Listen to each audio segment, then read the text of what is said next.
Halo guys, welcome back to Korea Reomit bersama orang Korea yang medok.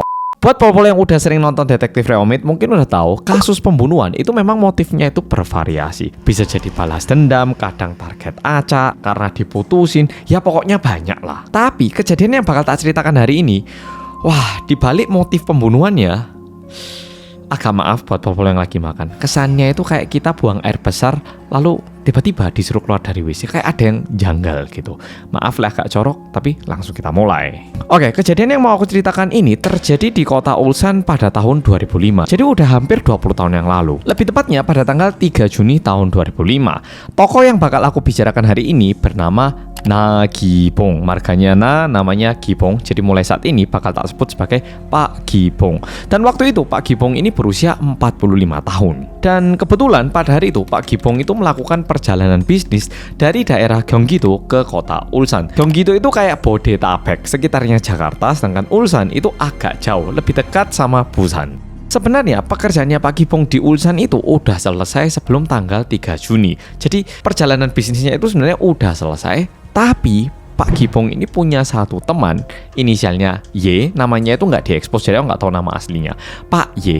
Sehingga Pak Gi-bong ini memutuskan untuk mengextend perjalanan bisnisnya hingga tanggal 4. Soalnya mau ketemu temannya di tanggal 3 itu. Tentu mereka itu bertemu di kota Ulsan di bagian selatannya di daerah Yaeum-dong. Ketemuannya itu di sebuah bar karaoke pada pukul 2.50 subuh hari di tanggal 3. Di situ Pak Gi-bong ini ketemu sama temennya yang berinisial Pak Y itu. Dan awalnya mereka itu minum-minum terus yang ngomong-ngomong gitu. Dan gak lama setelah itu rekan kerjanya Pak Gi-bong, sebenarnya Pak Gi-bong ini bekerja di Kepco, bisa dibilang kayak PLN-nya Korea, dan merupakan teknisi tingkat 1, yang teknisi yang paling pinter gitu. Nah, rekan-rekan kerjanya itu juga kebetulan datang dan dikenalkan juga kepada temennya, pada Pak Y. Pak Y juga dikenalkan kepada rekan-rekan kerjanya. Di situ mereka minum-minum, udah menghabiskan waktu, dan karena waktu udah lumayan telat, udah mau dini hari, rekan-rekan kerjanya ini pamit dulu. Gi-bong, aku tak pulang dulu ya, sampai jumpa lain kali, hati-hati baliknya. Nah, kayak gitu.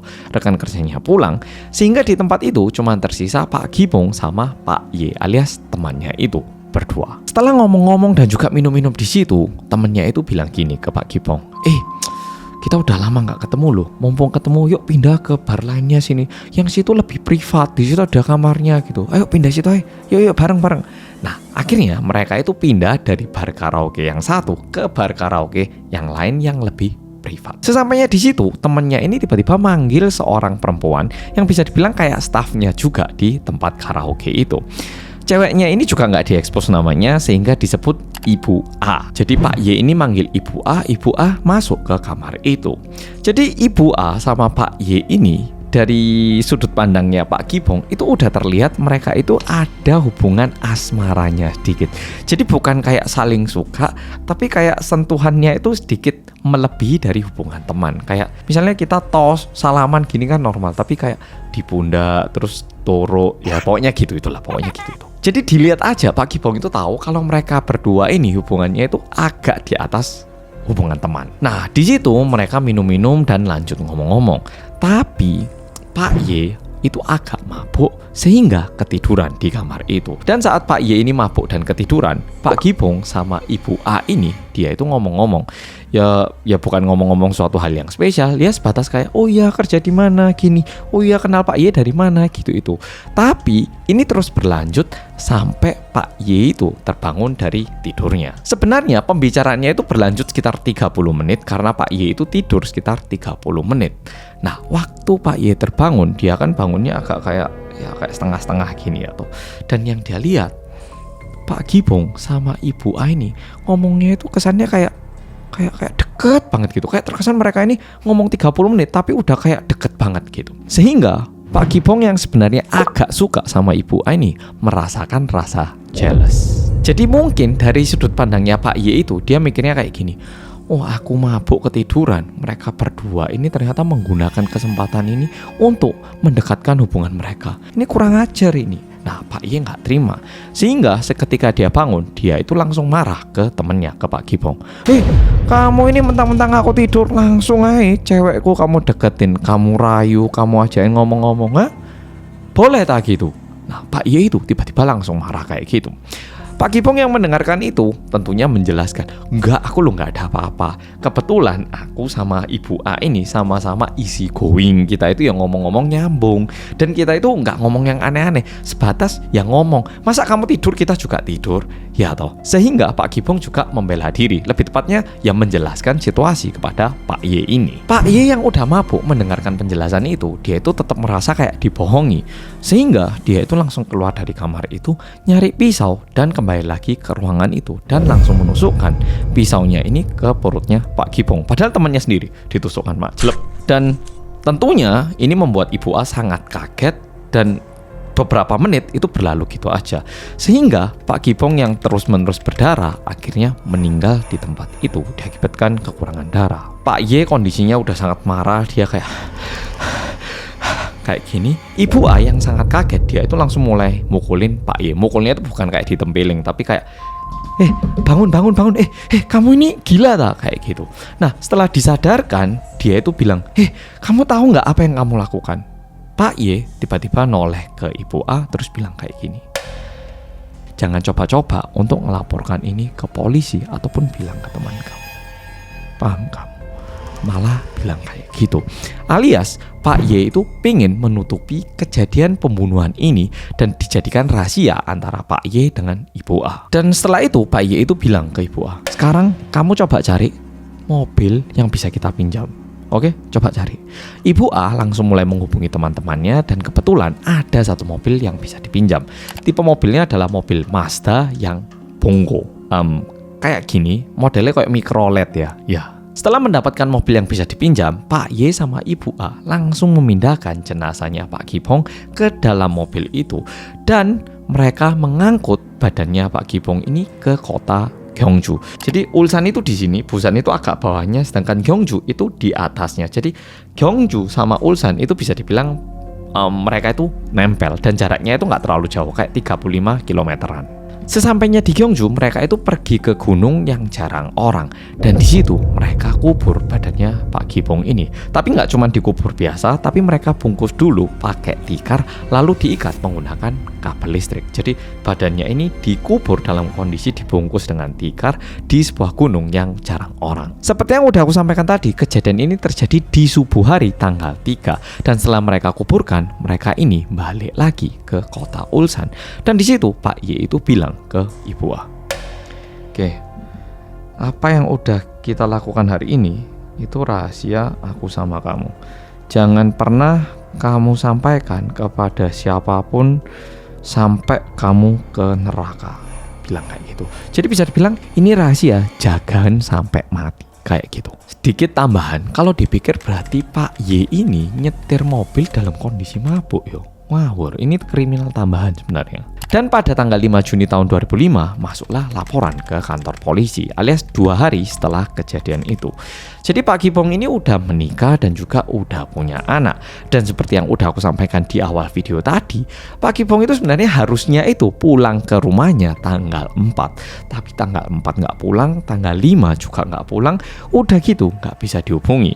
Sehingga keluarganya itu melaporkan kalau ayahnya ini hilang. Mendapatkan laporan itu, polisi akhirnya mulai mencari Pak Gibong. Dan untungnya polisi berhasil menemukan sebuah CCTV. Tentunya rekamannya itu nggak sebagus saat ini, kualitasnya nggak terlalu kayak bagus gitu.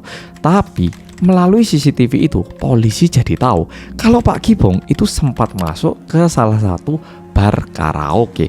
Cuman sampai situ, nggak tahu apakah keluar atau enggak. Cuman sebatas masuk. Tapi ini kan ya nggak cukup untuk menjelaskan apa yang terjadi atau bisa dibilang ini merupakan sebuah petunjuk yang menunjukkan Pak Gibong pernah ke sana. Cuman sebatas itu. Dan tentunya bersamaan dengan itu keluarga korban, keluarganya Pak Gibong juga membuat poster untuk mencari ayahnya kayak gini. Dan di atas itu terlihat angka 1000 manwon kan ya. Manwon itu artinya 10.000, jadi 1000 kali 10.000 alias 10 juta uang kompensasi. Kalau misalnya ada yang nemukan ayah saya, tak kasih uang 10 juta kayak gitu. Awalnya kepolisian dan juga keluarga korban, mereka itu ngira mereka itu bakal bisa menemukan ayahnya dalam waktu yang singkat. Tapi ayahnya itu tidak berhasil ditemukan hingga 8 tahun setelah kejadian ini. Sehingga ceritanya ini baru berlanjut lagi pada tanggal 26 April tahun 2013. Pol-pol pasti mikir, kok iso 8 tahun setelah itu tiba-tiba ada sebuah kejadian. Jadi 8 tahun setelah itu kebetulan ada seorang petani. Jadi di Korea itu ada orang-orang yang pekerjaannya itu mencari tanaman liar yang bisa dikonsumsi gitu. Jadi ini mungkin agak aneh kesannya. Jadi di Korea kan banyak gunung-gunung dan juga pol-pol tahu ya, toh ginseng itu adalah makanan sehat yang dicari gitu. Nah, kalau misalnya ginseng itu ditanam dan juga dipelihara, yo bagus. Tapi kalau misalnya ginsengnya ini ditemukan di gunung yang besar, harganya mahal ya toh. Sehingga memang ada di Korea itu orang-orang yang mencari tanaman-tanaman langka yang liar di pegunungan.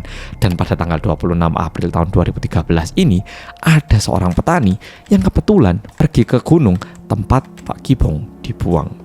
Nah, saat petaninya ini jalan, tiba-tiba terlihat kayak ada satu tikar gitu. Jadi karena ini udah mulai membusuk dan juga hewan-hewan liar itu banyak di pegunungan, tempat Pak Gibong dikubur ini bisa dibilang udah kayak berantakan gitu. Dan karena ini terlihat agak aneh, petaninya itu lapor ke polisi. Polisi yang mendapatkan laporan itu langsung pergi ke tempat itu bersama dengan tim forensik. Dan saat dibuka, tentunya badannya udah nggak bisa diidentifikasi siapa ini orang. Tapi untungnya ada kartu namanya, yaitu Pak Gibong. Dan dikarenakan itu, polisi bisa mengidentifikasikan bahwa ini merupakan jenazahnya Pak Gibong. Nah, di situ kasusnya setelah dicari-cari, ternyata 8 tahun yang lalu Pak Gibong ini sempat dicari. Karena udah 8 tahun yang lalu, udah lumayan lupa gitu. Tapi setelah tahu kalau ini Pak Gibong, akhirnya kepolisian itu mulai buka lagi dokumen-dokumen yang lama. Karena Pak Gibong ini ditemukan meninggal, akhirnya polisi mulai memanggil orang-orang yang waktu itu ada di bar karaoke dengan tuduhan kayak pembunuhan. Karena waktu itu nggak ada bukti kalau Pak Gibong ini melarikan diri atau meninggal.